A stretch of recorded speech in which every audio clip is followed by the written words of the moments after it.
Ալվարդը 8 տարեկան էր, որ հեռացրեցին երիկամներից մեկը։ Աղջիկը միզապարկի արատով էր ծնվել ու բժիշկների սխալի պատճառով այդ վիրահատությունից տարիներ անց ստիպված եղավ հրաժարվել նաև երկրորդ երիկամից։ Նա հիմա 27 տարեկան է, կյանքը դեռ շարունակվում է շնորհիվ դիալեզ կոչվող բժշկական միջամտության։ Չգիտենք ինչ պատճառներով չեն կարում հասկանանք, հոր ունի անընդհատ, որ չի անցնում։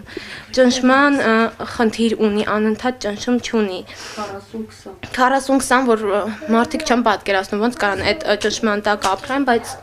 ինքը դիմանում է, քորից ինքը անդադ ֆենա պահում վրան ամբողջ մարմինը վառում է, ասենց փուչիկ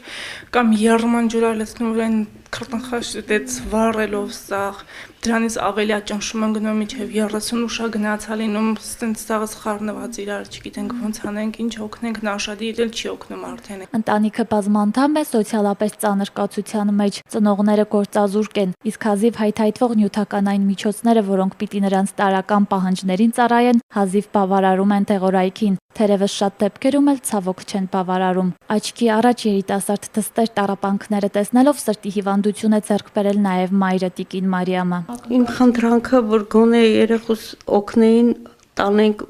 Ֆրանսիա կամ Գերմանիա, այնտեղ պետպատվերով պատվաստում են։ Իստեղ հնարավորություն չկա, շատ մեծ է էլի գումարը։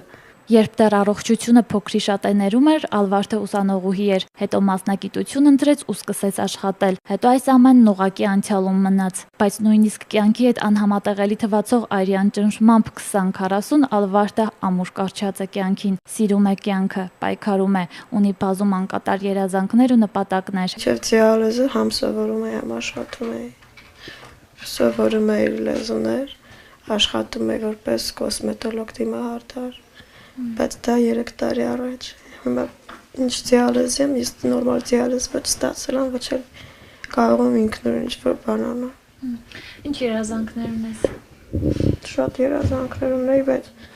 ես вообще սիրում եմ զգտել, որ հասնել, բայց չեմ կարողանում, հնարավորություն չունեմ։ Մինչ մենք զրուցում էինք Ալվարդի հարազատների հետ, տան ամենակրտսեր ներկայացուցիչը փոքրիկ Վաչեն անմեղ ու պարզ աչքերով հետևում էր մեզ, փորձելով հասկանալ ինչ է կատարվում։ Ասում են շատ ժամանակ ուղակի չի հեռանում հորաքրոջ անկողնուց, շոյում է նրան, համբուրում, փորձում է օգտակար լինել իր կարողացածի չափով։ Ու հույս ունենք, որ ինչ-որ մի տեղից մի օգնություն կլինի, որովհետև մենք չունենք այդ հնարավորությունը, որ իրանք ուղարկենք արտերկիր ինչ-որ օգնություն ստանալու համար, էլի, ստեղ չեն կարում։ Ինչով կարող են թող օգնեն,